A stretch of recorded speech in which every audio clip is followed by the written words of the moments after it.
सुनिए डॉक्टर श्याम सुंदर पराशर जी की यह अनमोल कथा। आज की इस प्रथम दिवसीय भागवत कथा के प्रथम भाग के अंतर्गत भक्तों आप लोग जानेंगे कि किस प्रकार प्रभु का नाम लेने से सभी कष्ट सभी दुख दूर हो जाते हैं।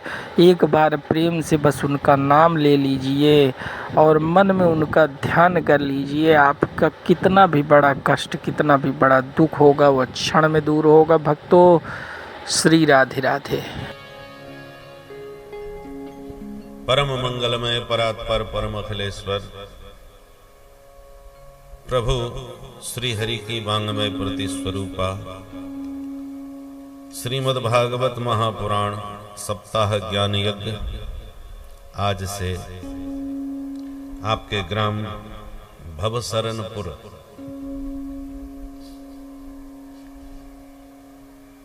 पट्टी प्रतापगढ़ प्रारंभ होने वाला है। और इस कथा में हमारे मुख्य परीक्षित के रूप में श्री रमाकांत पांडे जी विराजमान हैं अपनी सहधर्मिणी देवी सुशीला जी के साथ। और इस कथा में हमें पूज्य ज्योतिष पीठाधीश्वर शंकराचार्य भगवान का आशीर्वाद भी प्राप्त होगा।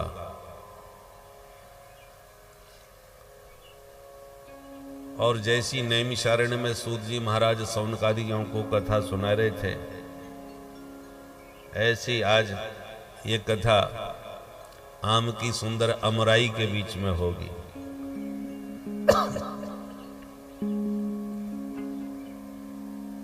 मौसम भी है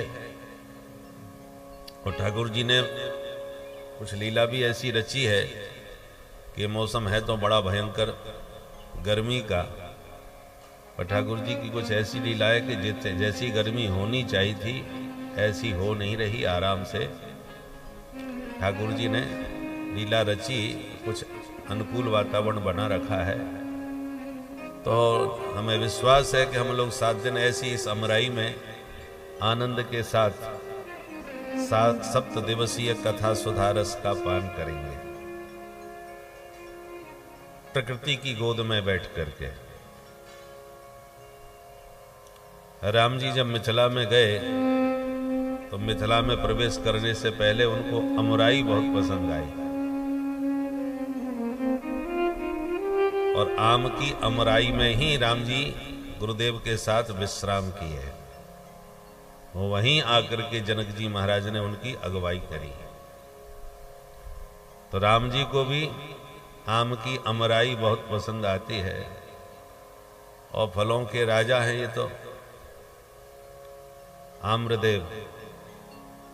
तो हम लोग भी आम्र पल्लव, हमारे यहाँ शुभ कर्मों में आम के पत्ते लगाए जाते हैं, कलश आदि में, बंधन बारों में भी पहले आम के पत्ते ही लटकाए जाते थे, आम्र पल्लव। इसलिए हम लोग इस आम की अमराई की छत्र छाया में 7 दिवस पर्यंत गोविंद के गुण गणों की गंगा में खूब जम के गोता लगाएंगे। आप लोग इसी प्रकार से शांत चित्त होकर के श्रवण करें। सबसे पहले मंगलाचरण करते हुए श्री कृष्णाय वयम् नमः। हम सब मिलकर के भगवान बालकृष्ण प्रभु के पाद पल्लवों में प्रणाम करते हैं।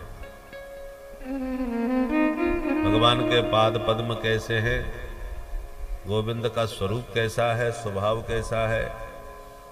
सच्चिदानंद रूपाय, भगवान सत घन चित घन आनंद घन है। सच्चिदानंद उनका स्वरूप है। करते क्या हैं, बोले विश्वोत्पत्ति आदि हेतवे, सारा विश्व उन्हीं से उत्पन्न है, उन्हीं में स्थित है और उन्हीं में समा जाता है। और जिनके चरणों का आश्रय लेते ही तापत्रय विनाशाय, जीव के तीनों ताप दैहिक दैविक भौतिक तत्क्षण समाप्त हो जाते हैं। ऐसे गोविंद के युगल पादार बिंद में हम बारंबार प्रणाम करते हैं।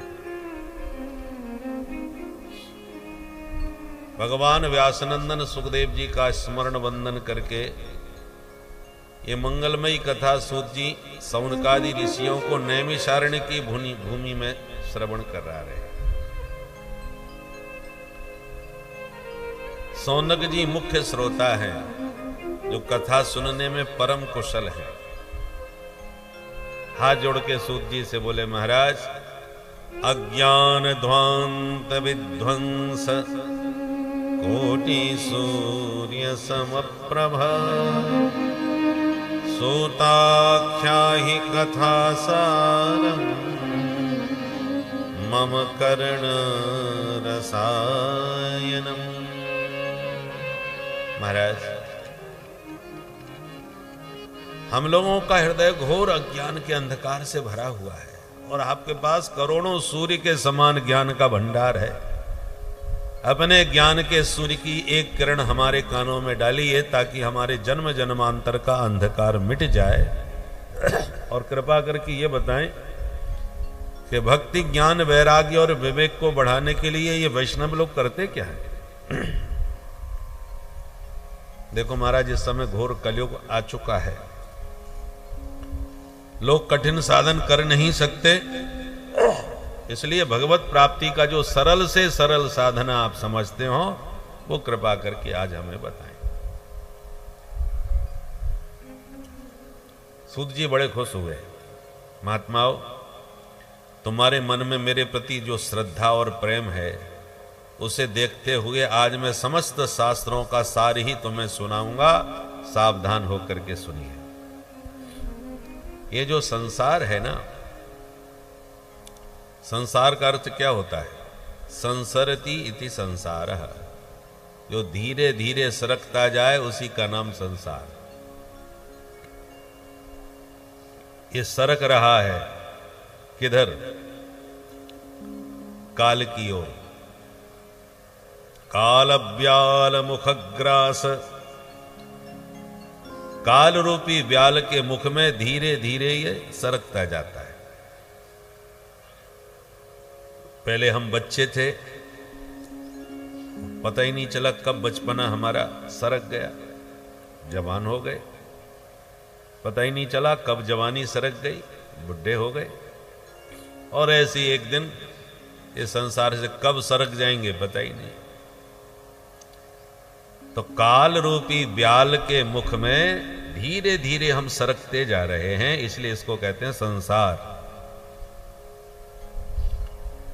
यहां शाश्वत कोई नहीं है, परमानेंट कोई नहीं है, सब सरकने वाले हैं। और मौत के नाम से हमको बड़ा डर लगता है। मृत्यु, और नाम है इसका मृत्यु लोक। बच कोई नहीं सकता। आप कितने भी सामर्थ्यवान बन जाएं, आया है सो जाएगा। राजा, रंक, फकीर, कोई भी हो, कितने बड़े सम्राट बन जाओ, शक्तिशाली बन जाओ, बचेगा कोई नहीं। काल के मुख में सब जाएंगे। और काल के नाम से हमको भय लगता है। काल के इसी भय को मिटाने के लिए श्रीमद् भागवत शास्त्र का प्रादुर्भाव हुआ है। परीक्षित के सामने काल का संकट आया, मैं 7वें दिन मर जाऊंगा। भयाक्रांत हो गए परीक्षित मौत के नाम से।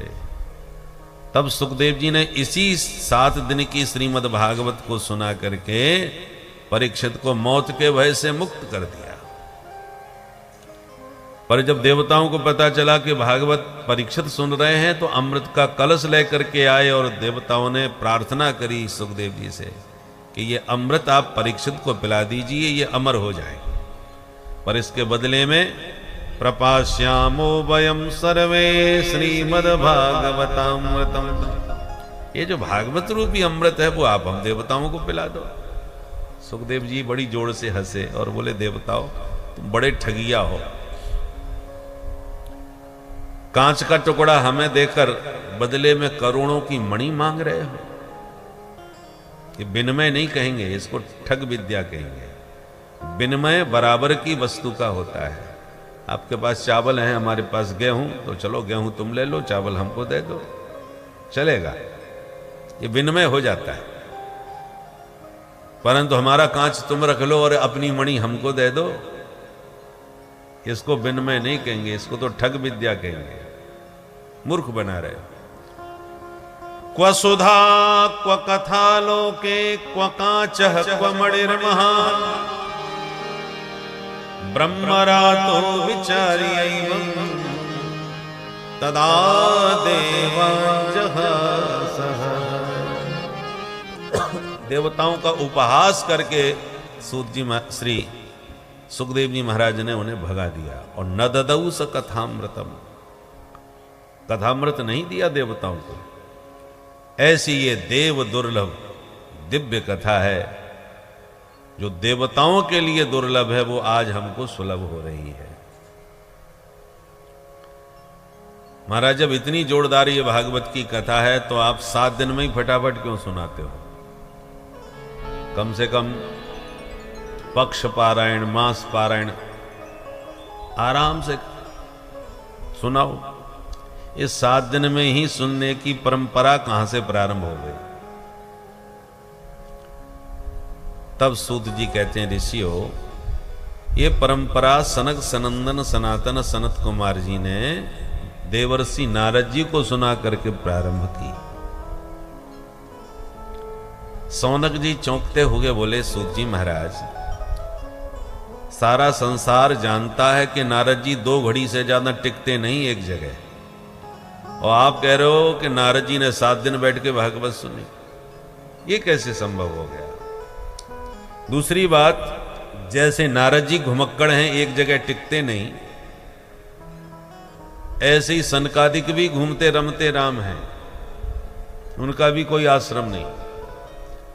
तो दोनों रमते राम संतों का मिलन कहां हुआ, भेंट कहां हुई, और नारद जी के मन में ही भागवत सुनने की उत्कंठा क्यों जगी?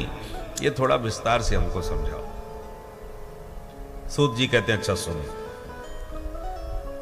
एकदा हि विशालायां चत्वार ऋषयो मला सत्संगार्थं समायाता दद्रसोस्तत्र नारदम्। एक समय की बात कि बद्री नारायण धाम में चारों भाई सनकादिक ऋषि सत्संग की कामना से घूम रहे थे कि कोई साधु मिले तो बैठ के सत्संग करें।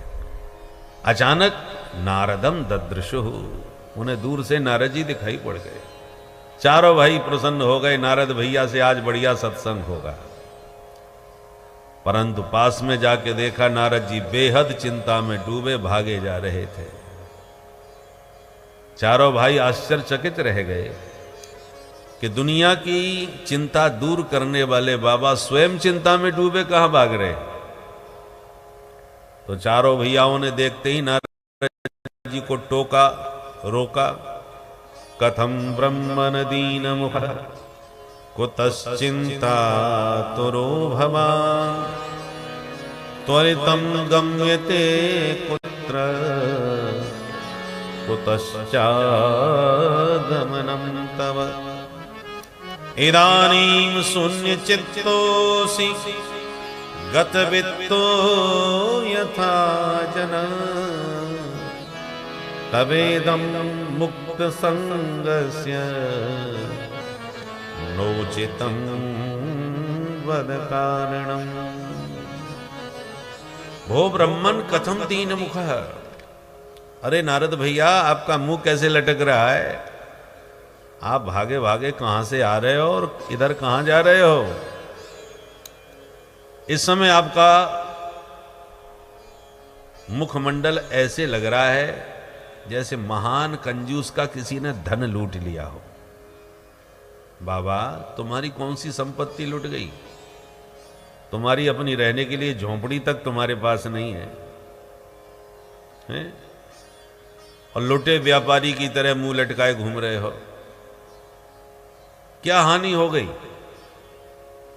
नोचितम बद कारणम। आप जैसे मुक्त संग विरक्त महात्मा भी मुंह लटका के ऐसी चिंता में डूबे भागेंगे तो संसारियों का क्या होगा? इसलिए बिल्कुल उचित नहीं लग रहा। आप अपनी परेशानी का कारण हमें बताएं। तब नारद जी ने हाथ जोड़ के कहा, भैया आपको मिले, मैं सच में बहुत परेशान हूं, पर क्यों हूं वो सुनो।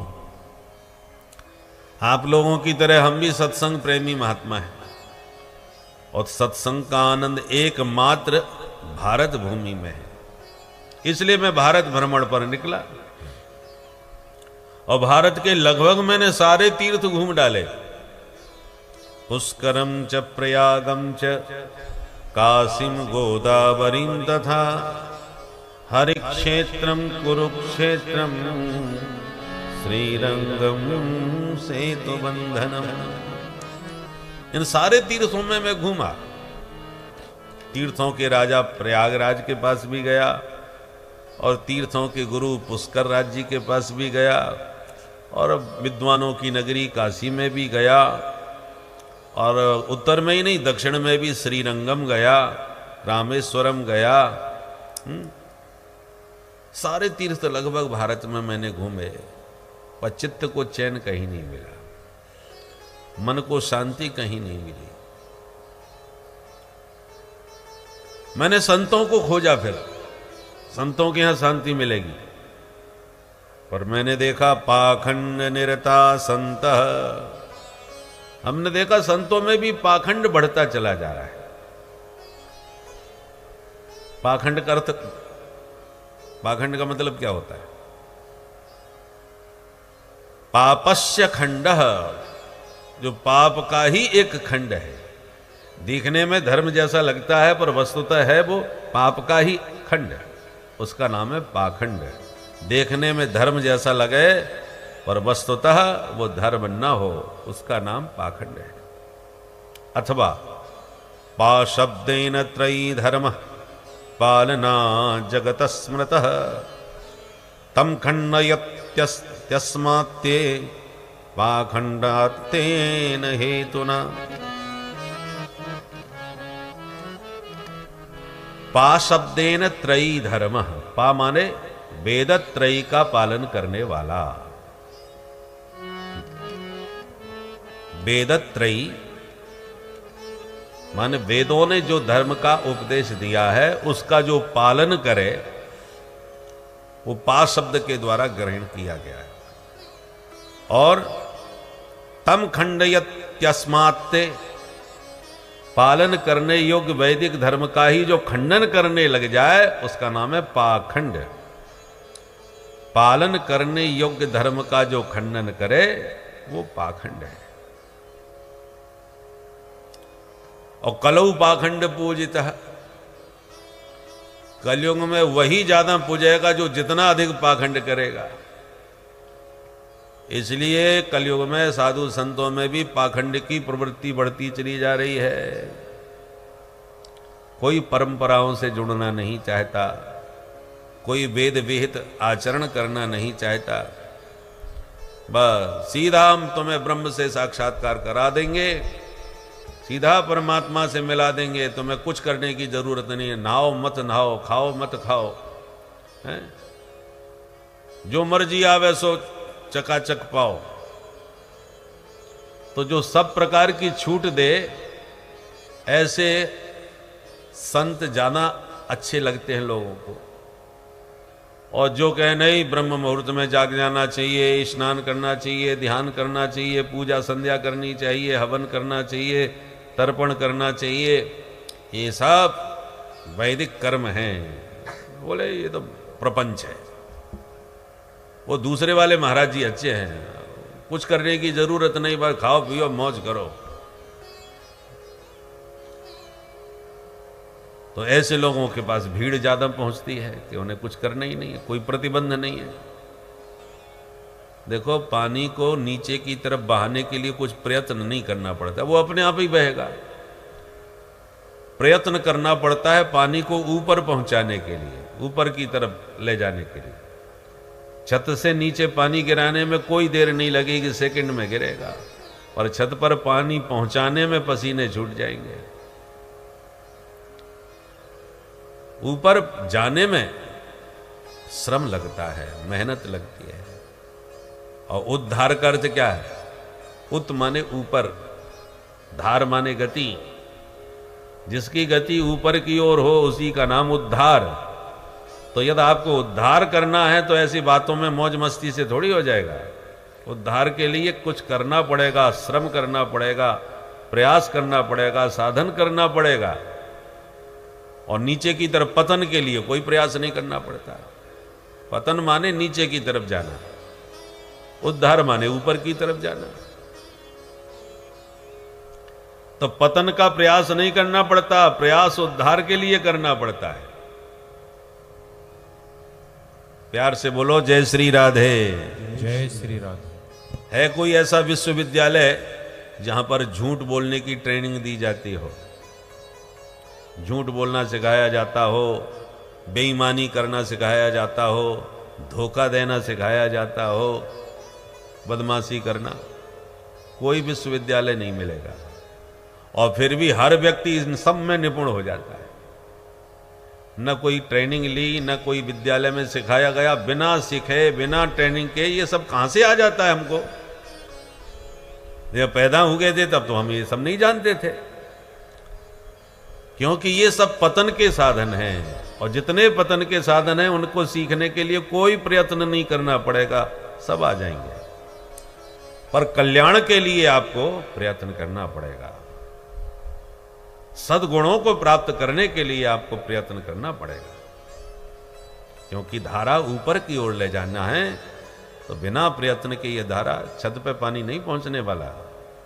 छत से गिराने के लिए कोई प्रयत्न की जरूरत नहीं, बाल्टी लुढ़का दो, गया नीचे। और वही एक बाल्टी पानी छत पर पहुंचाने में तो आपको श्रम करना ही पड़ेगा। उसी प्रकार कलयुग में पाखंडियों का बोलबाला, उनके यहां खूब भीड़ मिलेगी। और जो सच्चे भजनानंदी सिद्ध महापुरुष हैं उनके पास लोग जाना नहीं चाहते, उनका आदेश पालन करना नहीं चाहते, क्योंकि उसमें प्रपंच दिखाई पड़ता है। कौन करे? तो नारद जी कहते हैं इसलिए कलयुग में पाखंडियों का बोलबाला हो गया। मैंने सोचा साधु संतों को छोड़ो, गृहस्थों को देख लेते हैं, शायद गृहस्थों के घर शांति मिले। तो गृहस्थों के यहां भी बड़ा गड़बड़ घोटाला। हमने देखा बहू रानी विवाह के बाद सास ससुर की सेवा तभी तक ठीक से करती हैं जब तक तिजोड़ी की चाबी अपने हाथ नहीं लगी। और जहां माल पानी अपने हाथ में आया, सोई अपने स्वामी जी के कान में मंत्र भूकना चालू कर दिया, सुनो जी, मैं आपके लिए अपने माता पिता, सखी सहेली, भाई बंधु सबको छोड़ के आ गई। अब जैसे मैंने छोड़ दिए वैसे आप भी छोड़ो, बस हम दो और हमारे दो, बाकी सबकी छुट्टी करो। और घर में किसी बात पर यदि परामर्श की जरूरत पड़ जाए, सलाह की, तो ससुराल से साले साहब आकर के जो सलाह देते हैं वही होता है। मैया बाप की कोई नहीं सुनता, ना कोई सलाह लेता उनसे। पूरा बोलबाला देवी जी का घर में चलता है। तरुणी प्रभुता गेहे श्याल को बुद्धिदायक, कन्या विक्रयणो लोभा दंपतीनाम च कल्कनम। नारद जी कहते हैं हमने देखा तरुणी प्रभुता, बहू रानी जो है उनका प्रभुत्व है, और साले साहब सलाहकार हैं। श्याल को बुद्धिदायक, ये बुद्धि के दाता है। और लोभ लालच इतना बढ़ गया है गृहस्थों में भी कि कन्या विक्रयणो लोभात, लोभ के कारण बेटा बेटियों का भी क्रय विक्रय होता है। पहले लोग संबंध करते थे तो समधी बनकर के गले लगते थे, और आज जहां सौदा पट जाए वही समधी बन जाए। जबकि समधी का अर्थ क्या है? सम माने समान, और धी माने बौद्धिक विचारधारा। जिसकी विचारधाराओं में मेल बैठ जाता था वही संबंध वहीं करके समधी बन जाता था। अब जहां लेन देन में मेल बैठे वही समधी बनता है। विचारों में बैठे या न बैठे, इतना लोभ लालच बढ़ गया है। मैंने सोचा हे भगवान, ये तो कुएं में भांग, न विरक्त न गृहस्थ, सब गड़बड़ हो गए। छोड़ो झंझट, चलो वृंदावन में चल के वहीं राधे राधे करते हैं। ऐसा सोच के मैं तो वृंदावन गया। पर तत्राश्चर्यम मया दृष्टम श्रूयताम तन्मुनीश्वरा। वृंदावन में भी जाके जो आश्चर्य हमने देखा वो भी सुन लो महाराज, सुनाओ। मैंने देखा वृंदावन में जमुना किनारे एक युवती सिर पकड़ के रो रही है और दो बुढ़े बेहोश पड़े हैं सामने, और कई देवियों ने उसे घेर रखा है, जो कोई पंखा कर रही है, कोई पानी पिला रही है, कोई समझा रही है, और वो रोए जा रही है। देवी का रोना सुन के मुझे दया आ गई, तो मैं उसके पास चला गया। मैंने पूछा, काशित्वम, देवी जी आप कौन हैं, ऐसे क्यों रो रही हो, क्या कष्ट है? तब उस देवी ने हमको अपना परिचय दिया। अहम भक्तिरिति ख्याता इमौ मे तनयौ मतौ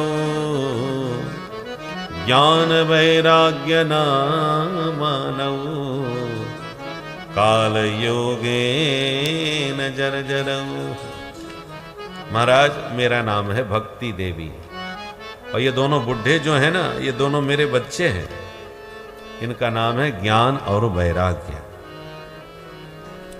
अब नारद जी आंखें फाड़ के देखें, हे भगवान 20 वर्ष की तो माता जी हैं, तो ये 90 साल के बेटा कैसे हो गए?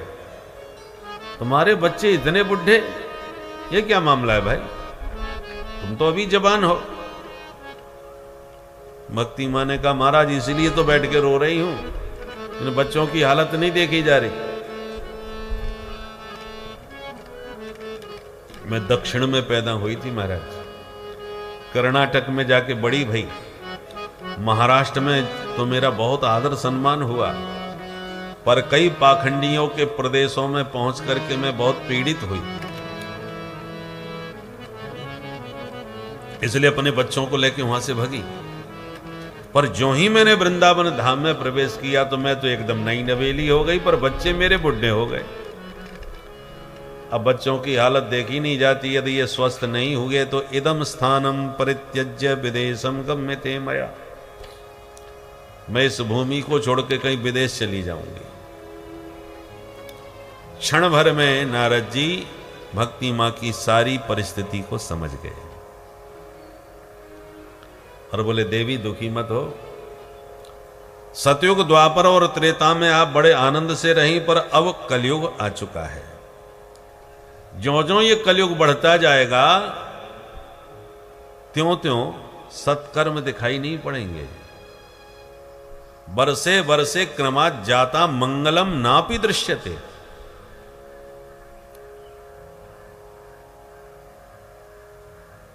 इस कलयुग में बुराइयां तो बहुत हैं, कहां तक गिनाएं। भागवत की पोथी लेकर के ब्राह्मण लोग घर घर कहेंगे कि महाराज हमारी भागवत करा लो, हमारी भागवत करा लो। तो भागवत करा के लोगों को वैष्णवता का उपदेश देने के लिए नहीं जाएंगे तो माल पानी कितना मिलेगा। विप्रैर भागवती वार्ता गेहे गेहे जने जने कारिता कण लोभेन कथा सारस ततो गतः।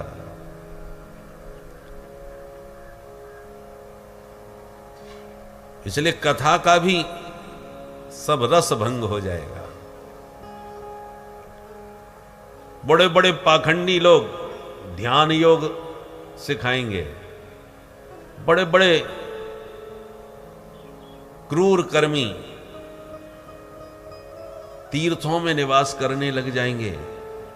तो श्रद्धालु जितने तीर्थाटन के लिए आएंगे उन सारी तीर्थ यात्रियों की श्रद्धा पर पानी फेर देंगे। ऐसे ऐसे उग्र कर्मी लोग तीर्थों में अड्डा बना लेंगे। अत्युग्र भूरि करिमाणो नास्तिका रौरवा जना तेपि तिष्ठन्ति तीर्थेषु तीर्थ सारस ततो गता। हर चीज में विकृति आ जाएगी। क्या तीर्थ, जितने भी सत्कर्म हैं सभी में कलयुग का प्रभाव दिखाई पड़ेगा। कलि दावानले नाद्य साधनम भस्मतांगतः। कलयुग रूपी दावाग्नि में कल्याण के जितने साधन थे वो सब लगभग भस्म होते चले जाएंगे। परंतु देवी आप ये तो अयम तो युग धर्मो ही वर्तते कश्च दूषणम अतस्तु पुंडरीकाक्षः सहते निकटे स्थितः। ऐसा नहीं कि भगवान देख नहीं रहे, भगवान सब देख रहे हैं, पर कलयुग का स्वरूप स्वभाव ही ऐसा है, इसलिए भगवान सब सह लेते हैं। परंतु देवी आप बिल्कुल दुखी मत होना, मैं आपको वचन देता हूं कि तदा ना हम हरेर्दासो लोके त्वाम न प्रवर्तये। मैं तुम्हें जन जन में स्थापित न करवा दूं तो मैं हरि का दास न कहलाऊं। ये प्रतिज्ञा नारद जी ने करी। तब तो भक्ति मां गदगद होके नारद जी से बोली, सुरर से त्वम ही धन्योसी मदभाग्येन समागतः साधूनां दर्शनम लोके सर्वसिद्धिकरम परम।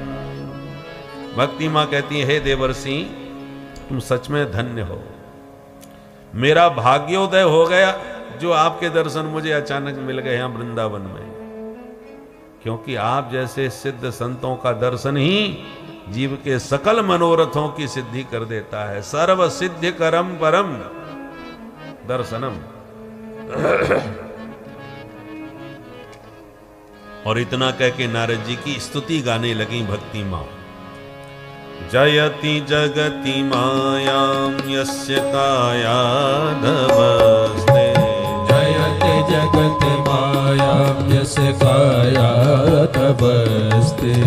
वचन रचनमेकं केवलं चाकलय्य।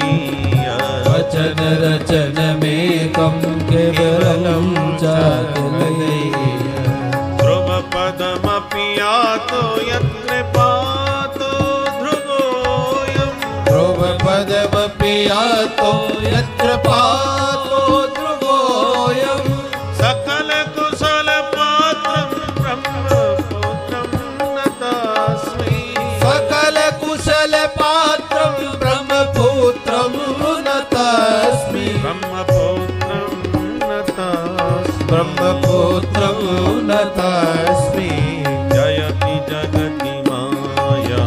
जयति जगति माया। जयति जगति माया। बोलो भक्ति महारानी की जय। भक्ति माने नारद जी की स्तुति की कि हे देवर्षि आपकी सदा जय हो, सदा जय हो। आपने कयाधु पुत्र प्रहलाद पर कृपा करी तो भक्तों में प्रथम श्रेणी पर प्रहलाद जी पहुंच गए। आपने ध्रुव जी के ऊपर कृपा करी तो ध्रुव जी को ध्रुव तारा बना दिया। आप जिस पर कृपा करते हो उसी का कल्याण करते हो। महाराज मेरे बच्चों पर भी कृपा कर दो आज। नारद जी बोले, देवी तुम इतनी दुखी परेशान क्यों हो रही हो? अरे महाराज बच्चे बीमार हैं तो मां परेशान नहीं होगी? परेशान ना हूं तो क्या करूं? बोले देवी चिंता छोड़ के चिंतन करो। किसका? बोले श्री कृष्ण चरणाम भोजम स्मर दुखम गमिष्यति। गोविंद के चरण कमलों का चिंतन करो तो सारी चिंता दूर हो जाएगी। हरिस्मृति ही सर्व विपद विमोक्षणम। ठाकुर जी का स्मरण करने से सारी आपदा विपदा से मुक्ति मिल जाती है। चिंता चिता से ज्यादा खतरनाक होती है। चिता पर एक बिंदी और लगाओ तब चिंता बनती है। तो बड़ी बहन है ये चिता की। चिता तो मुर्दे को जलाती है और चिंता जिंदे को जला डालती है। दोनों में सिर्फ एक बिंदी का अंतर है। चिता चिंता समाप्रोक्ता बिंदु मात्रम विशेषता। सजीवम दहते चिंता। सुनिए इस भागवत कथा का सबसे सुंदर भजन, जिसको यदि आप मन से सुन लेंगे तो सचमुच आपके सारे कष्ट दूर हो जाएंगे। बस आंखें बंद करके प्रभु का ध्यान करके मन में इस भजन को सुने। इस भजन में इतनी शक्ति है कि आपके पूरे मन को ही वह भक्तिमय बना देगी और आप न चाहते हुए भी प्रभु की भक्ति में लीन हो जाएंगे। आपके समस्त पापों का नाश हो जाएगा भक्तों। तो इसीलिए इस परम अमृतमयी भजन को अवश्य सुने भक्तों। श्री राधे राधे।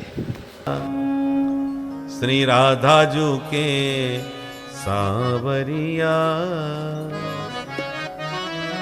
सब दुख दूर होंगे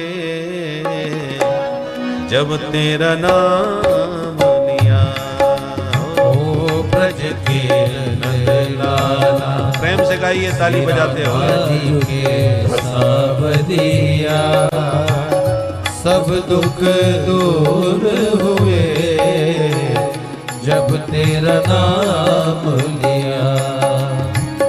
सब दुख दूर हुए जब तेरा नाम लिया।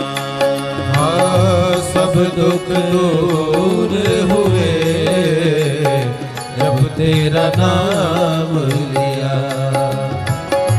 मीरा पुकारे तुम्हें गिरिधर गोपाला। मीरा पुकारे तुम्हें गिरधर गोपाला। बन गया अमृत में विष का भरा प्याला। बन गया अमृत में विष का भरा प्याला। विष का भरा प्याला कौन मिटाए उसे, जिसे तूने राख लिया। सब दुख दूर होंगे जब तेरा नाम लिया। ब्रज के लाला, श्री राधा जी के सावरिया, सब दुख दूर हुए जब तेरा नाम। श्री राधे।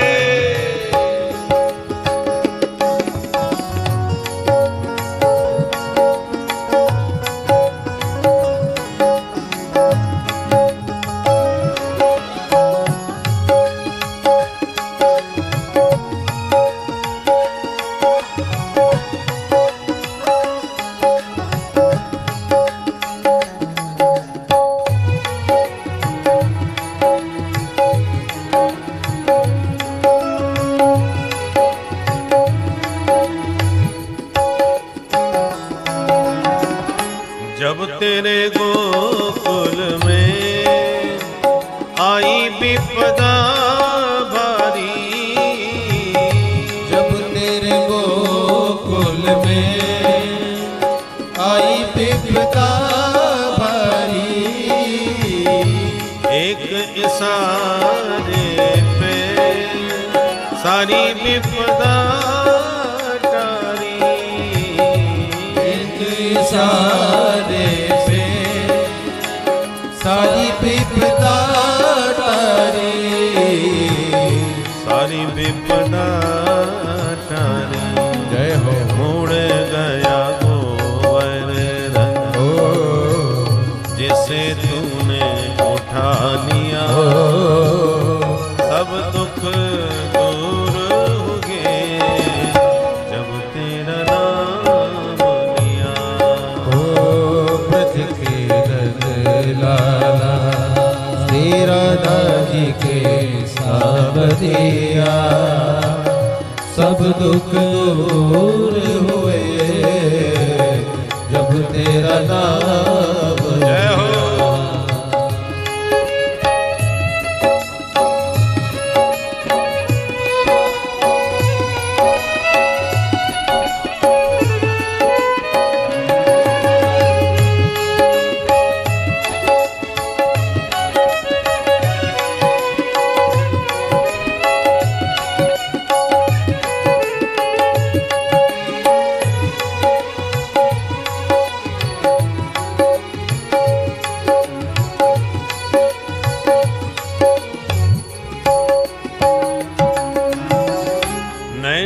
श्याम बसे मन में बनवारी। नैनों में श्याम बसे मन में बनवारी। सुध बिसराए गई मुरली की धुन प्यारी।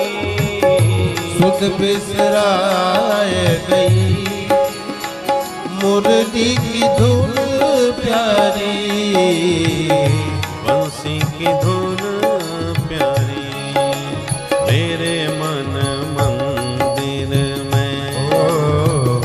रास रचाओ रसिया सब दुख दूर हुए जब तेरा नाम लिया। ओ ब्रज के लाला श्री राधा जी के सावरिया। सब दुख दूर हुए जब तेरा नाम लिया। ओ सब दुख दूर हुए जब तेरा नाम लिया। ओ सब दुख दूर हुए जब तेरा नाम लिया। हमारो धन राधा श्री राधा श्री राधा। ओ हमारो धन राधा श्री राधा श्री राधा। ओ परम धन राधा श्री राधा श्री राधा। परम धन राधा श्री राधा श्री राधा। बरसाने वाली राधा राधा राधा राधा राधा। बरसाने वाली राधा राधा राधा राधा। मोहन की प्यारी राधा राधा राधा राधा राधा। की प्यारी राधा राधा राधा राधा श्री राधा। राधे हमारो धन राधा श्री राधा श्री राधा। हमारो धन राधा श्री राधा श्री राधा। ओ परम धन राधा श्री राधा श्री राधा। हमारो धन राधा श्री राधा श्री राधा। परम धन राधा श्री राधा श्री राधा। परम धन राधा श्री राधा श्री राधा। जीवन धन राधा राधा राधा राधा राधा। जीवन धन राधा राधा राधा राधा राधा। प्राण धन राधा राधा राधा राधा राधा। प्राण धन राधा राधा राधा राधा राधा। रसिक धन राधा श्री राधा श्री राधा। रसिक धन राधा श्री राधा श्री राधा। परम धन राधा श्री राधा श्री राधा। परम धन राधा श्री राधा श्री राधा। श्री राधा श्री राधा श्री राधा श्री राधा श्री राधा श्री राधा श्री राधा श्री राधा। बोलो राधा रानी की जय बरसाने वारी की जय। मोर मुकुट वंशी वारे की जय जय जय श्री राधे। तो नारद जी ने भक्ति माँ को समझाया, श्री कृष्ण चरणाम भोजम स्मर दुखम गमिष्यति। गोविंद के चरण कमलों का स्मरण करो, चिंतन करो, ध्यान करो, दुख विपत्ति सब दूर हो जाएंगी। और इतना समझा करके नारद जी ज्ञान वैराग्य को जागृत करने का प्रयत्न प्रारंभ कर दिए। ज्ञानम प्रबुध्यताम शीघ्रम रे वैराग्य प्रबुध्यताम। ज्ञान खड़े हो जाओ, वैराग्य जाग जाओ भाई। दोनों को खूब हिलाए डुलाए चिल्लाए पर कोई फायदा नहीं होगा। अब नारद जी को लगा कुछ दवा पिलानी पड़ेगी, कंडीशन सीरियस है। तो कौन सी दवा पिलाऊं? तो पहले तो चारों वेद सुनाए, फिर सब उपनिषदें सुनाई, फिर सबका सार भगवत गीता भी सुना दी। थोड़ी सी आंख तो खोली दोनों ने, फिर थोड़ी देर बाद ही आंख बंद करके फिर बेहोशी में चले गए। अब नारद जी चिंता में पड़ गए, हे भगवान मेरे पास तो जितनी दवाइयां थी सब पिला दी, इतना हैवी डोज दिया फिर भी इनको फायदा नहीं हुआ। अब वेद वेदांत गीता से बढ़कर और क्या हो सकता है। और जैसी नारद जी सिर पकड़ के चिंता में बैठे कि आकाशवाणी हो गई, एतदर्थम तो सत्कर्म सुरर से त्वं समाचर तत्ते कर्माभिधास्यन्ति साधव साधुभूषण। नारद जी, इनको यदि स्वस्थ करना चाहते हो तो सत्कर्म करो, तभी ये ठीक होंगे। नारद जी ने कहा, तो इतनी देर से हम कर क्या रहे थे? अरे वेद वेदांत गीता सब सुना डाली, क्या यह सत्कर्म नहीं है?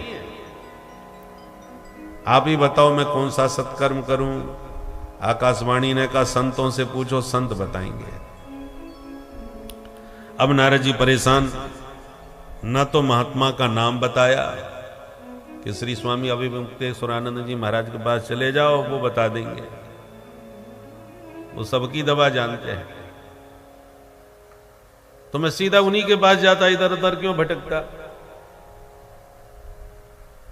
या तो सत्कर्म का ही नाम बता देते कि अमुक कर्म करो ठीक हो जाएगा, तो न तो कर्म बताया और ना ही संत का नाम बताया, तो अब किस संत से पूछो? चलो पूछता हूं, शायद कोई बता दे। निकल पड़े नारद जी, जो साधु मिला उसी से प्रश्न किया, महाराज जी सत्कर्म किसे कहते हैं? अब नारद जी इतने प्रसिद्ध महात्मा, नारद विष्णु भगत पुण्य ज्ञानी, विद्वान भी हैं और भक्त भी हैं। अब वो किसी से प्रश्न करें तो जल्दी से कोई जवाब देने की हिम्मत नहीं कर सकता। छोटे मोटे महात्मा तो वैसे ही हाथ जोड़ लेते हैं, अरे नारद जी महाराज आप ब्रह्मा के बेटा हो, पूरे ब्रह्मांड में घूमते हो, हम आपको बताएंगे कि सत्कर्म क्या चीज है। तो वैसे तो सब महात्मा हाथ जोड़ के ही नारद जी को प्रणाम कर लेते, हम आपको क्या बताएं। और जो बहुत बड़े बड़े संत जगत गुरु थे, महामंडलेश्वर थे, उनके पास गए जिनके लाखों चेला थे, महाराज आपका तो बड़ा नाम है, आप कृपा करके आज हमें बताओ ये सत्कर्म किसे कहते हैं। अब ये संत घबरा गए कि हम मना कर दे, हमको नहीं आता तो बेइज्जती हो जाएगी चेलाओं में। और नारद कोई छोटे मोटे महात्मा है नहीं, इनको समझाना संतुष्ट करना तो अपने बस की बात नहीं, तो उन्होंने इशारा कर दिया। आजकल हमारा मौन व्रत चल रहा है, नवरात्रि का व्रत चल रहा है हमारा, मौन है, जब मौन खुले तब बात करना है। और यूं कह के नारद जी को टाल दिया। मूकी भूतास तथान्य तू कियंतस्तु पलायता। कुछ मौन हो गए, कुछ पलायन कर गए, दाएं बाएं चले गए, पर नारद जी को समाधान कहीं नहीं मिला। अंत में नारद जी ने निर्णय लिया कि अब हम किसी से नहीं पूछते, सीधे बद्रीनाथ में चल करके भगवान ज्योतिष पीठाधीश्वर महाराज से ही पूछेंगे। भगवान नर नारायण नित्य निवास करते हैं बद्री विशाल में, वो मिल जाएंगे तो उन्हीं से समाधान करेंगे, समाधान लेंगे। यही सोच के मैं बद्रीनाथ में आया हुआ था महाराज। पर इस बद्रीनाथ में मैंने यही खोज रहा था कि कोई मिले, तब तक आप चारों दिखाई पड़ गए, सनक सनंदन सनातन सनक। और आपने हमारी परेशानी पूछी कि हम क्यों टेंशन में हैं, तो हमने अपनी पूरी कहानी सुना दी कि ज्ञान वैराग बेहोश पड़े हैं वृंदावन में, भक्ति मामा सिर पकड़ के रो रही हैं, आकाशवाणी कहती है कि सत्कर्म करो। अब सत्कर्म क्या चीज है वो कोई बता नहीं रहा हमको। अब आपसे ही प्रश्न है, चारों भैयाओं से, आप ही बता दो सत्कर्म किसे कहते हैं। चारों भाई हंसने लगे, अरे नारद जी इतनी मामूली सी बात पर इतने परेशान घूम रहे हो, पहले तो ये मुंह लटकाना बंद करो और थोड़ा प्रसन्न हो जाओ, क्योंकि बाबा जी आप हंसते मुस्कुराते ही अच्छे लगते हो, नारायण नारायण करते हो, ये मुंह लटकाया हुआ आपका चेहरा अच्छा नहीं लगता। इसलिए मां चिंताम कुरु देवर से हर सम चित्ते समावह, चिंता को त्याग दो और एकदम प्रसन्न हो जाओ, क्योंकि समाधान हम देते हैं आपको। अच्छा तो जल्दी बताओ वो क्या सत्कर्म है। नारद जी वो सत्कर्म कुछ और नहीं है, श्रीमद् भागवतालाप सतु गीत सुकादि भी। सुखदेव जी जैसे परमहंसों की वाणी से निकला हुआ ये जो श्रीमद् भागवत शास्त्र है, ये वही सत्कर्म है जिसको सुन करके ज्ञान वैराग्य स्वस्थ मस्त हो करके अपनी मैया भक्ति मैया के साथ में ताता थैया करके नाचने लग जाएंगे। नारद जी बोले क्षमा करें महाराज, आपकी बात में हमें बिल्कुल दम नजर नहीं आई। अच्छा क्यों? नारद जी बोले हम आपको पहले ही बता चुके, हम के चारों वेद सुनाए बैठे हैं, सारी उपनिषदें और गीता सुनाए बैठे, कुछ नहीं हुआ। जब गीता और वेदों के श्रवण से ज्ञान वैराग्य को स्वास्थ्य लाभ नहीं मिला तो भागवत में ऐसा क्या है भाई जो इसको सुन करके वो स्वस्थ हो जाएंगे?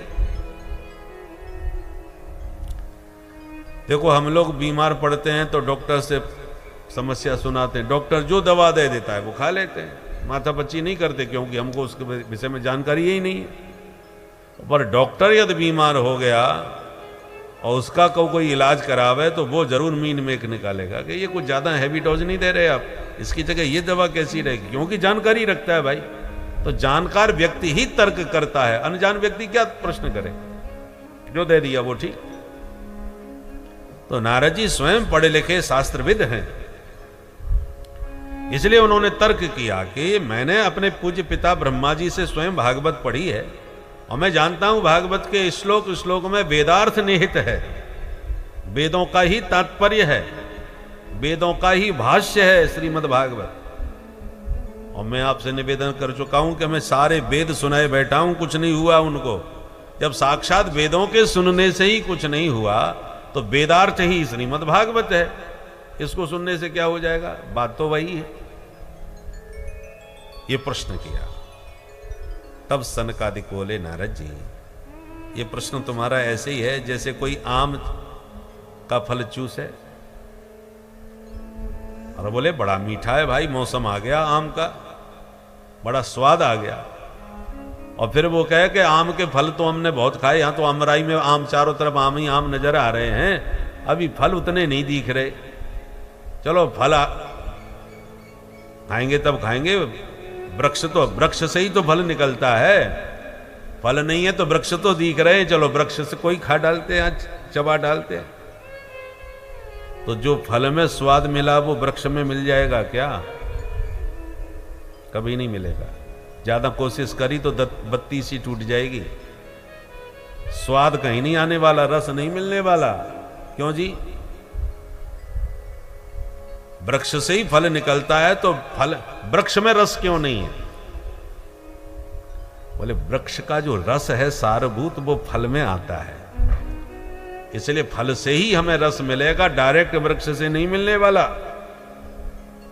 उसी प्रकार निगम कल्पतरोर गलितम फलम, वेद क्या है? कल्प वृक्ष है। वेद रूपी उस वृक्ष का श्रीमद् भागवत रूपी रसीला फल है। तो जो स्वाद भागवत से मिलेगा वो वेद रूपी वृक्ष से नहीं मिलने वाला। कारण की अपेक्षा कार्य में विशेषता होती है। दूध से ही घी निकाला जाता है, घी का कारण कौन है? दूध। पर जो काम घी कर देगा वो दूध कर सकता है क्या? कभी नहीं। अखंड दीपक शुद्ध घी का जल रहा हो और घी खत्म हो गया, और कोई कहे घी खत्म हो गया पर दूध तो रखा है, दूध डाल दो, दूध तो घी का भी बाप है, तो क्या दूध से जल जाएगा? या शुद्ध घी की पूड़ी बन रही हो भंडारे में, हो गए घी खत्म हो गया, बोले तो बाकी की पूड़ी दूध में सेक लो, असंभव नहीं हो पाएगा। ऐसे ही वेद है दूध, भागवत है उसी का निकला हुआ सारभूत घी। जो काम इससे होगा वो उससे नहीं हो सकता। ऐसे तर्कों के द्वारा, दृष्टांतों के द्वारा समझाया, तब नारद जी का भ्रम संशय सब दूर हो गया। जासु कृपा अस भ्रम मिट जाए। साधु संतों की कृपा के बिना ये शास्त्र के भ्रम मिटते नहीं है। नारद जी हाथ जोड़ के बोले भैया आज हम एक बात तो समझ गए, कितने भी धर्मशास्त्र पढ़ लो और आप जैसे विद्वान संतों का सत्संग सुने बिना संशय भ्रम और शास्त्र का तात्पर्य समझ में आने वाला नहीं है। संशय भ्रम मिटने वाले नहीं है। पर आप जैसे विद्वान संतों का सत्संग जल्दी सुलभ होता नहीं है।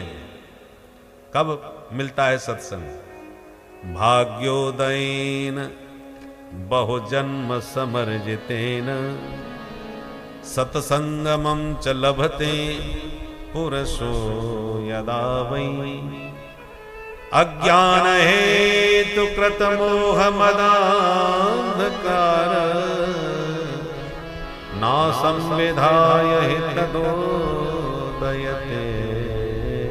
विवेकः। बहुत जन्मों के जब भाग्य फलीभूत होते हैं तब जीव को विद्वान महापुरुषों का सत्संग सुलभ होता है। सत्संग से क्या मिलता है? उदयते विवेक। व्यक्ति का सोया हुआ विवेक जाग जाता है, विवेक का उदय होता है। जैसे सूर्य का उदय होता है तो क्या होता है? सूर्य के उदय होने पर अंधकार मिट जाता है, रात्रि समाप्त हो जाती है। ऐसे ही सत्संग सुनने से जो हमारा सोया हुआ विवेक है उसका उदय होता है, और विवेक के उदय होते ही, जागृत होते ही मोह की जो निद्रा है वो टूट जाती है, मोह की रात्रि समाप्त हो जाती है, और अज्ञान का अंधकार भी पूरी तरह समाप्त हो जाता है। उदयते विवेकः। इसी का अनुवाद गोस्वामी जी कर रहे हैं। बिनु सत्संग विवेक न होई, बिनु सत्संग विवेक न होई, बिनु सत्संग विवेक न होई, बिनु सत्संग विवेक न होई, राम कृपा बिनु सुलभ न सोई, राम कृपा बिनु सुलभ न सोई, राम कृपा बिनु सुलभ न सोई, राम कृपा बिनु सुलभ न सोई, राम कृपा बिनु सुलभ न सोई, राम कृपा बिनु सुलभ न सोई, बिनु सत्संग विवेक न होई, बिनु सत्संग विवेक न होई, विवेक न होई। विवेक न होई। बिना सत्संग के विवेक नहीं होता, और सत्संग भगवान की कृपा के बिना संभव नहीं होता। भैया अब तो आप मुझे एक बार भागवत सुना दो, ऐसी हमारी इच्छा है। सनकादिक बोले हम तो इसीलिए घूम रहे थे कि कोई सुने या सुनावे, तो आप सुनाने की स्थिति में नहीं हो। नारद जी स्वयं परेशान हो रहे हो, चलो हम तुम्हें सुनाते हैं। तो कहाँ सुनाओगे महाराज, कब सुनाओगे? बोले चलो हरिद्वार में गंगा के किनारे सुनाएंगे। चलो, तो बद्रीनाथ से नीचे उतर के हरिद्वार में आ गए। बद्रीनाथ में क्यों नहीं सुना दिए? बोले बद्रीनाथ में भी कथा तो हो सकती थी, परंतु सुनने वाले श्रोता वहां नहीं मिलते। पता चला 4 वक्ता बैठे हैं, सनक सनंदन सनातन सनत कुमार, और श्रोता इकलौते नारद जी बैठे हैं। तो 4 वक्ता और 1 श्रोता बैठा हो तो कैसी कथा लगेगी बताओ। इसलिए हरिद्वार में आए। हरिद्वार में ही क्यों आए? कथा ऐसी जगह होनी चाहिए जहां ज्यादा से ज्यादा लोग लाभान्वित हो सकें, आ सकें। हरिद्वार माने हरि का द्वार, द्वार माने देहरी। देहरी में दीपक जला दो तो भीतर और बाहर दोनों तरफ उजेला हो जाता है। हरिद्वार के नीचे मैदानी क्षेत्र और ऊपर पहाड़ी क्षेत्र। तो पहाड़ी व्यक्ति सुनना चाहेंगे तो पहाड़ों से नीचे उतर आएंगे, मैदान के लोग सुनना चाहेंगे तो मैदान से थोड़ा ऊपर आ जाएंगे। तो बीच देहरी हो गई हरिद्वार। इसलिए हरिद्वार में ये ज्ञान दीप, अध्यात्म दीप प्रकाशित किया गया। जैसे ही सनकादिकों ने कथा कहना प्रारंभ किया, ऋषि महर्षियों को पता चला, हजारों महात्मा सब आ गए। भृगु जी आए, वशिष्ठ जी आए, च्यवन मुनि आए, गौतम ऋषि आए, मेधातिथि आए, देवल आए, देवरात आए, परशुराम जी आए, विश्वामित्र जी आए, साकल जी आए और मार्कंडे जी आए, अत्रि जी आए, पिप्पलाद जी आए, वेदव्यास जी महाराज भी आए और पराशर ऋषि भी पधारे, छाया सुख जी आए। इस प्रकार से बड़े बड़े संत महात्मा कथा सुनने के लिए गंगा किनारे हरिद्वार में पहुंच गए, क्योंकि श्रोता वक्ता दोनों ही ज्ञान के भंडार थे। नारद जी जब कथा कहें, कथा कराएं और सनकादिक जैसे विद्वान वक्ता हों तो संतों में चर्चा का विषय बनेगा, जोरदार कथा होगी, क्योंकि श्रोता वक्ता ज्ञान निधि कथा राम की गुण, दोनों ही ज्ञान के भंडार हों तो गंभीर विषयों का प्रतिपादन होगा। इसलिए बड़े बड़े सिद्ध कोटि के साधु संत सब आ गए। सनकादिकों ने महात्मा सुनाना प्रारंभ किया। सदा सेव्य श्रीमद् भागवती कथा, यस्या श्रवण मात्रेण हरिश्चित्तम समाश्रये। गंगा के तट पर भागवत का महात्म्य सनकादिकों ने प्रारंभ किया। हमें वो प्रसंग याद आ गया कि जब हमारे पूज्य श्री अभिमुक्तेश्वरानंद जी महाराज स्वामी जी महाराज, उस समय शंकराचार्य जी नहीं थे, तो अपने गुरुदेव की छत्र छाया में बड़ा भव्य आयोजन काशी में किया, गंगा के तट पर। और गंगा जी की जलधारा में नौकांवर व्यास गद्दी बनाई गई और घाट पर बड़े बड़े साधु संत सब काशी के इकट्ठे हुए। अष्टोत्तर भागवत थी, अर्थात 108 ब्राह्मण आए थे पारायण करने के लिए। तो हमारे उस समय पूज्य शंकराचार्य जी बड़े महाराज थे, उन्होंने कहा यहाँ हर कार्यक्रम अष्टोत्तर शत होगा। तो प्रतिदिन कथा के पूज्य शंकराचार्य भगवान भी विराजमान थे, गुरुदेव, और पूज्य स्वामी जी महाराज भी विराजमान थे उस समय। दोनों ही, जो द्वारका पीठ के वर्तमान में शंकराचार्य जी हैं और ज्योतिष पीठाधीश्वर, दोनों ही विराजमान थे उस समय। और पूज्य शंकराचार्य जी महाराज बड़े महाराज वो स्वयं विराजते थे और उनके सानिध्य में गंगा तट पर कथा होती थी।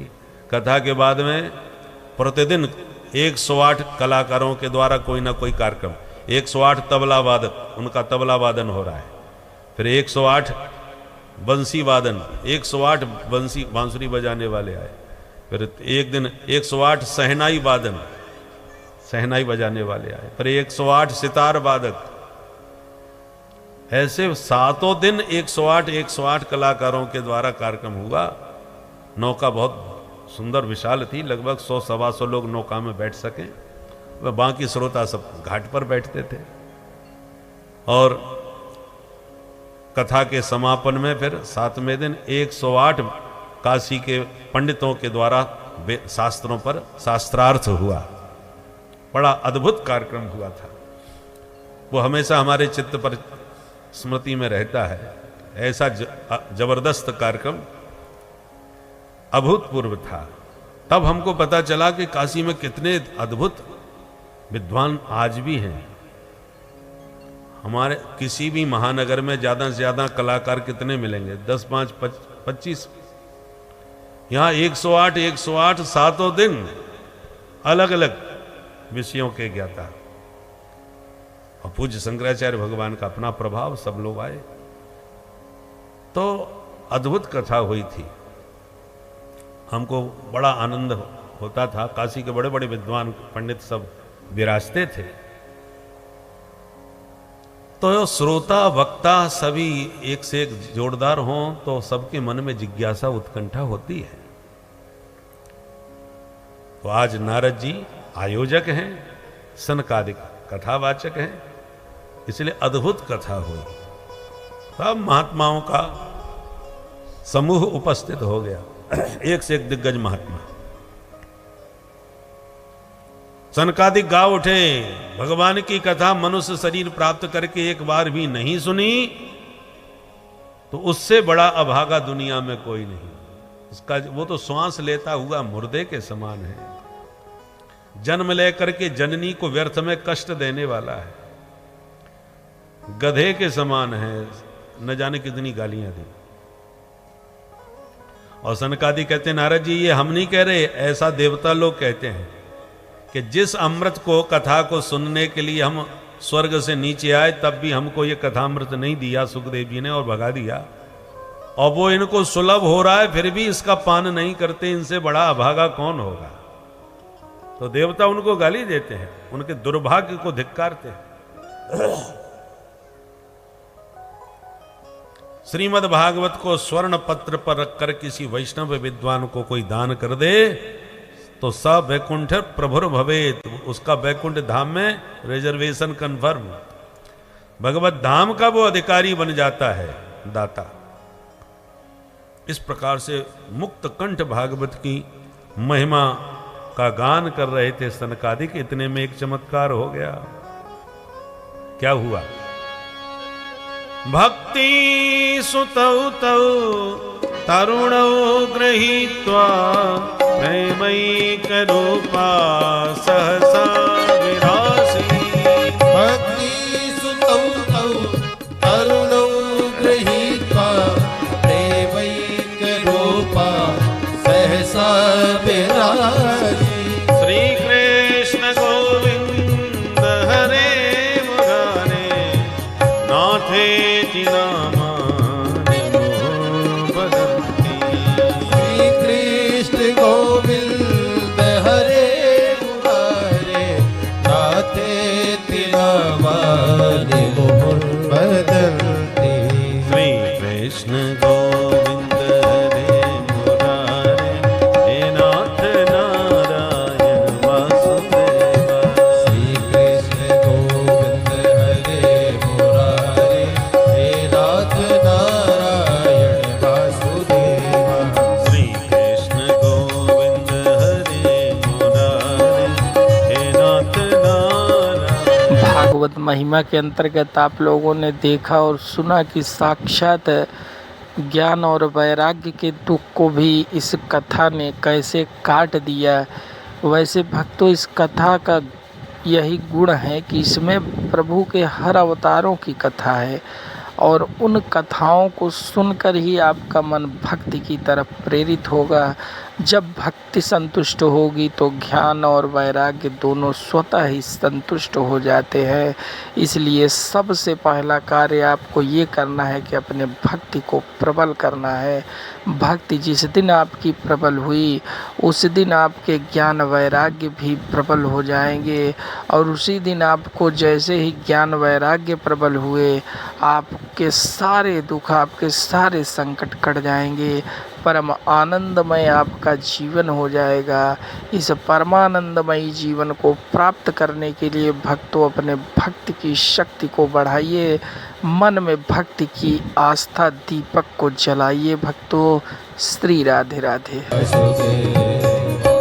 बोलो भक्ति महारानी की भक्ति मैया प्रकट होके ताता थैया नाचती हुई दोनों पुत्रों के साथ देखकर नारद जी तो आश्चर्यचकित हो गए। जिनको तो मैं बुढ़ा छोड़ के आया था, ये तो जवान हो गए, जो कहते हो। अभी पूरी दवा कहाँ पी है, केवल एक डोज लिया है और एकदम जवान दिखने लग गए। नारद जी बड़े प्रसन्न हो गए। भक्ति माँ ने कहा अहम क्व तिष्ठामि, महाराज मैं कहाँ बैठ जाऊं। सनकादिक बोले निरंतरम वैष्णव मानसानी। ये जितने भक्त श्रोता सब बैठे इन सबके मन मंदिर में जाके देवी आप विराजमान हो जाओ, क्योंकि जिसके हृदय में भक्ति विराजमान हो जाती हैं भगवान बिन बुलाए उस भक्त के हृदय में जबरदस्ती घुस जाते हैं। फिर भगवान भी अपने आप को रोक नहीं पाते, क्योंकि भक्ति उनकी प्राण प्रिया है और भगवान उनके प्रियतम हैं। तो अपनी प्रिया का पीछा करते करते ये जहां जाती हैं वहीं ये पहुंच जाते हैं। तो या हुतस्तु भगवान याति नीचग्रहे स्वपि। कितना भी कोई पतित से पतित पापी प्राणी क्यों ना हो, भक्ति उसके हृदय में आई तो भगवान अपने आप खिंचे चले आते हैं। इसलिए सकल भुवन मध्ये निर्धनास्तेऽपि धन्या निवसति हृदयेषां श्रीहरेर्भक्तिरेका हरिरपि निज लोकं सर्वथा तो विहाय प्रविशति हृदि तेषां भक्ति सूत्रोपनद्ध।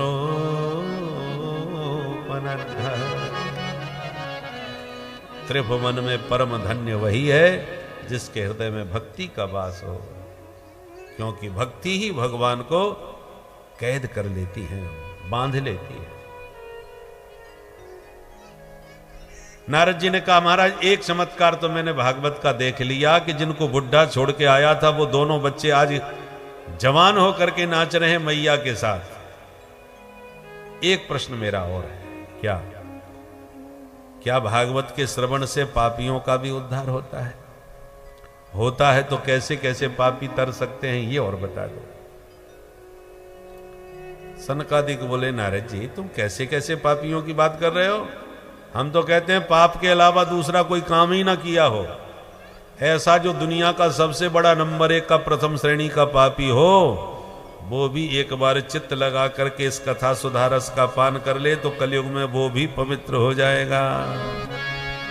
ये मानवा पाप कृतस्तु सर्वदा सदा दुराचार करता विमार्गता।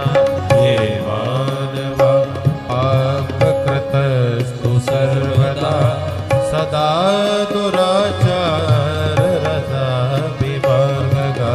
क्रोधाग्निदग्धाः कुटिलाश्च कामिनः सप्ताह यज्ञेन कलौ पुनन्ति ते। क्रोधाग्निदग्धा कुटिलाश्च कामिनः सप्ताह यज्ञेन कलौ पुनन्ति ते। कायेन वाचा मनसापि पातकं नित्यं प्रकुर्वन्ति सठा हठेन ये। कायेन वाचा मनसापि पातकं नित्यं प्रकुर्वन्ति सठा हठेन ये।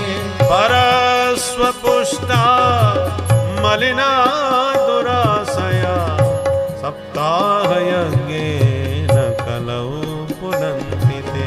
परस्वपुष्टा मलिना दुराशयः सप्ताह यज्ञेन कलौ पुनन्ति ते। ये मानवाः पाप कृतस्तु सर्वदा, जीवन भर जिसने पाप किया हो, क्रोध की आग में जलता रहता हो, हैं? काम क्रोधादि से युक्त जिसका अंतःकरण मलिन हो, ऐसे बड़े पापी भी यदि मन लगा के एक बार सुन लें तो उनका भी कल्याण हो जाए। अच्छा महाराज ऐसे किसी पापी का आज तक उद्धार हुआ है क्या? है कोई आपके पास प्रमाण? बोले बिल्कुल है।